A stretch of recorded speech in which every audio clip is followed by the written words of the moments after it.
बिहार विधानसभा चुनाव में एनडीए की सीट बंटवारे के बाद उम्मीदवारों के नाम का ऐलान शुरू हो गया है। जेडीयू बीजेपी के बराबर 101 सीटों पर चुनाव लड़ने को राजी हो गई है, लेकिन अपनी मजबूत सीटें किसी भी सूरत में छोड़ने के लिए तैयार नहीं है।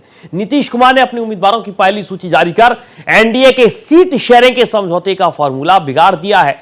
एनडीए की सीट शेयरिंग के बाद से उपेंद्र कुशवाहा, जीतन राम मांझी नाराज है और अब नीतीश कुमार ने जिस तरह चिराग पासवान को मिली 5 सीटों पर अपने प्रत्याशी उतारे हैं, उससे साफ लग रहा है कि एनडीए में सब कुछ ठीक नहीं चल रहा है। तो उधर महागठबंधन में भी सीट शेयरिंग का फॉर्मूला तय नहीं हो पाया है। कांग्रेस अपनी सीटों की मांग कर रही है तो तेजस्वी अभी खुद संशय में है, क्योंकि कुछ सीटों पर तेज प्रताप भी महागठबंधन का गणित बिगाड़ रहे हैं। बिहार में एनडीए जेडीयू में फंसा पेच, महागठबंधन की पिक्चर भी नहीं क्लियर। बिहार का चुनाव भी इस बार दिलचस्प मोड़ पर पहुंच चुका है। नामांकन की प्रक्रिया के लिए नेता तैयारी में जुटे हैं, तो अभी तक सीटों पर पिक्चर ही क्लियर नहीं हुई है। जेडीयू और एनडीए के बीच अंदर खाने मतभेद चल ही रहा है। मान मनोबल का दौर भी लगातार जारी है। एनडीए की पटना में हुई लंबी बैठक में भी कुछ मुद्दों पर असहमति की बात सामने आई थी, लेकिन दिल्ली में शाह से मुलाकात के बाद उपेंद्र कुशवाहा ने स्पष्ट किया कि अब सब कुछ ठीक है।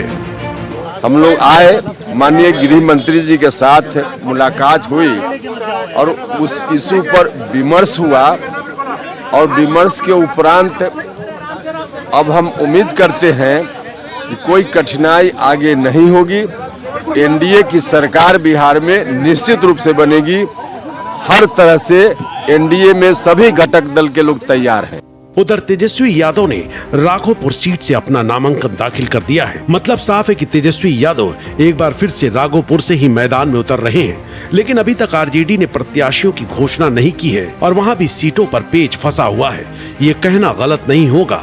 तेजस्वी ने भी सवालों का जवाब नहीं देते हुए कहा कि 243 सीटों पर तेजस्वी चुनाव लड़ रहे हैं।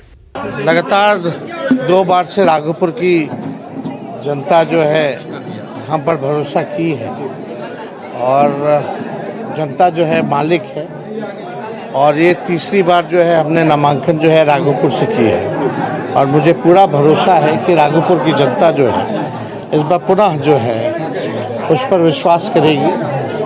और हमारा एक संकल्प है, और जो संकल्प है आपको भी पता है कि कोई ऐसा परिवार ना बचे, यानी हर एक परिवार के पास एक सरकारी नौकरी हो। बिहार के बीजेपी प्रभारी विनोद तावड़े पिछले 1 साल से पार्टी के लिए अनुकूल परिस्थितियां बनाने में लगे हुए थे, लेकिन जिस तरह सीट शेयरिंग का ऐलान होते ही मांझी से लेकर कुशवाहा और नीतीश कुमार ने तेवर दिखाए, उससे सब बेकार हो गया। चुनावी सरगर्मी के बीच बीजेपी के लिए सियासी संतुलन बनाना मुश्किल होता जा रहा है। Bureau report, Bharat express.